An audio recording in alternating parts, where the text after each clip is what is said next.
Hi friends, అందరికీ first news వచ్చేసి మనకు ఐఫోన్ SE 4 గురించి. ఈ మొబైల్స్ అనేది ఇప్పుడు స్టాక్ వాళ్ళకి 16K తక్కువ ఉంది. దీని మీద బేస్ చేసుకొని వీళ్ళు నెక్స్ట్ ఇయర్ మనకు మార్చిలో తీసుకొని ట్రై చేస్తున్నారు. కాకపోతే ఇప్పుడు కెమెరా షార్టేజ్ ఉంది, వాళ్ళు కూడా సప్లై అనేది డిలే చేస్తూ ఉన్నారు. LG వాళ్ళ దగ్గర నుంచి తీసుకుంటారు. మేజర్గా యాపిల్ అనేది ప్రతి పార్ట్ని సపరేట్గా తీసుకొని అసెంబుల్ చేస్తుంది. వాళ్ళ డేటా అనేది మాత్రం వాళ్ళ దగ్గర ఉంటుంది. అది OS అయితే ఏదైతే రన్ అవుతుందో ఆపరేటింగ్ సిస్టమ్. హర్యానా రాష్ట్ర యొక్క ఆర్థిక సంవత్సరపు ఆదాయం అనేది 3 లక్షల కోట్లకు పైగా పైల్చిక్గా వెళ్ళిందంటే చెప్తున్నారు. అంటే దగ్గర మనకు 2 లక్షల కోట్లుగా ఉంది. ఈ ఆదాయం ఉన్న వాళ్ళు 70% పీపుల్ ఎవరైతే ఉన్నారో వాళ్ళు దారిద్ర్యపు రేఖకి దిగువనే ఉన్నారని చెప్తూ ఉన్నారు. అంటే వాళ్ళకి సఫిషియెంట్గా వాళ్ళ మధ్యతరగతి కంటే కొంచెం బిలోలో ఉన్నట్టు చెప్తూ ఉన్నారు. చూడాలి అది ఎంతవరకు వస్తుందో, కానీ రాను డెవలప్ అవుతాయి.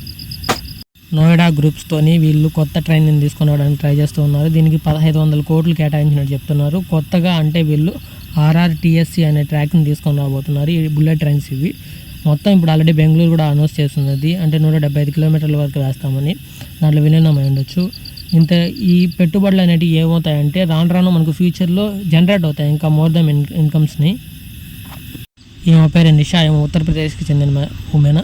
ఏమో హౌస్ వైఫ్, కాకపోతే ఏమో ఒంటరితనంతో ఎక్కువగా బాధపడుతూ ఉంది. ఇంకొక మెయిన్ విషయం ఏంటంటే లోన్లీగా ఉండడం వల్ల 43 సంవత్సరాల వరకు ఇంకా ఏమైందంటే ఈమె ఒక యూట్యూబ్ ఛానల్ స్టార్ట్ చేసింది. ఇప్పుడు ఇండియా లేకల్లా ఈమె యూట్యూబ్ ఛానల్ 43 కోట్ల రెవెన్యూతో రన్ అవుతూ ఉంది. ఇది గ్రేట్ న్యూస్ అన్నట్టు ఆర్టికల్ వేశారు ఈమె మీద. ఆమె ఎంత స్ట్రగుల్ అయిందని. ఏదైనా కానీ స్ట్రగుల్ అయ్యి కష్టపడిన తర్వాతనే సక్సెస్ అనేది వచ్చేది. ఎప్పుడైనా మన హార్డ్ వర్క్ని నమ్ముకోవాలని రుజువు చేసింది వల్ల.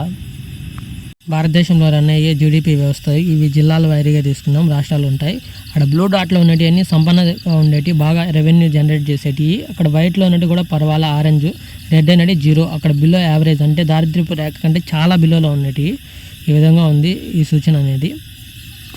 బెంగళూరుకి చెందిన బిగ్ డ్రెస్ అనే కంపెనీ, ఇది భారతదేశంలో గల పెద్ద కంపెనీ ఇది. ఈ కంపెనీ వాళ్ళు ఏం చేస్తున్నారంటే హైదరాబాద్లో ఒక పెద్ద భవనాన్ని కోకాపేటలో నిర్మించడానికి రెడీ అవుతున్నారు. ఇది IT సెక్టర్కి సంబంధించిన కంపెనీ ఇది. దీంట్లో చాలా ఎంప్లాయ్మెంట్ కూడా రాబోతోంది రాబోయే ఒక 5 yearsలో.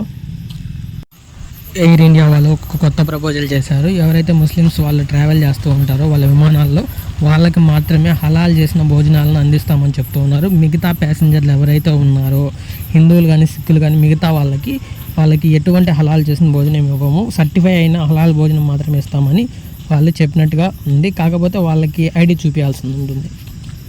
యాపిల్ నుంచి గుడ్ న్యూస్. ఇదేంటంటే డొనాల్డ్ ట్రంప్ ఎవరైతే గెలిచినారో ఆయన ఒక ప్రపోజల్ పెట్టాడు. చైనాలో ఏడైతే మ్యానుఫ్యాక్చర్ అవుతున్నాయో ఆ ఫోన్స్ పైన 30% పెంచుతామని చెప్తున్నారు సుంకలాన్ని. తర్వాత ఇది పెంచడం వల్ల ఇండియాకి బెనిఫిట్ ఏంటంటే అక్కడ ఎఫర్డబుల్ ప్రైస్ పెట్టే కంటే వీళ్ళు దాన్ని ఎక్స్పోర్ట్ చేసుకునేదానికి ఇండియాలో ప్లాంట్ రెండో దాన్ని స్టార్ట్ చేస్తే ఆ ప్రైస్ అనేది మనకు డైరెక్ట్గా కడుతున్నారు. దీనివల్ల మనకు బెనిఫిట్ ఉంటుందని చెప్తున్నారు. ఎంతవరకు ఇది సఫిషియెంట్గా జరుగుతుంది, కాకపోతే బైడెన్కి వీళ్ళకి పడదు, చూడాలి. పాపం బుడ్డేగాళ్ళని దెబ్బేశారు. ఈ డొమైన్ వీళ్ళు కొన్నారు, చాలా కాంట్రవర్సీ అయింది ఈ డొమైన్ వల్ల. కాకపోతే ఇప్పుడు జియో వాళ్ళు ఏం చేశారంటే జియో స్టార్ అనేది పేరుతో తీసుకొచ్చారు డొమైన్ని. ఈ డొమైన్ కూడా పేటెంట్ అయిపోయింది. ఇప్పుడు వీళ్ళు తీసుకునేది లాస్ అయిపోయింది. ఒక 1 రూపీ కూడా లేకుండా పోయింది. ఎవరైతే ఢిల్లీలో కొన్నాడో వాడికైతే 21 లక్షలు మాత్రం బాగా దండుకున్నాడు. వీళ్ళు మాత్రం మొగ్గగొడిచిపోయారు. ఐక్యూ నియాన్ 10 మొబైల్ గురించి ఇప్పుడు అఫిషియెంట్గా ఒక పోస్ట్ అయితే వచ్చింది. కాకపోతే దీని డిజైన్ మాత్రమే బయటకు వచ్చింది. దీన్ని ఏం చేంజ్ చేసినట్లేరు వీళ్ళు, జస్ట్ కలర్ ఒకటి పెట్టారు, బ్లూ కలర్, అప్పుడు రెడ్ కలర్లో ఉన్నింది. దీంట్లో ఏమన్నా మేజర్ ఇన్ఫర్మేషన్ ఏంటంటే కెమెరాసు అండ్ ప్రాసెసరు మరి ఇంటెలిజెంట్ చిప్ మాత్రమే మారుతూ ఉంటుంది జనరేషన్కి. కాకపోతే ఈ మొబైల్ బడ్జెట్ ఫ్రీ మొబైల్.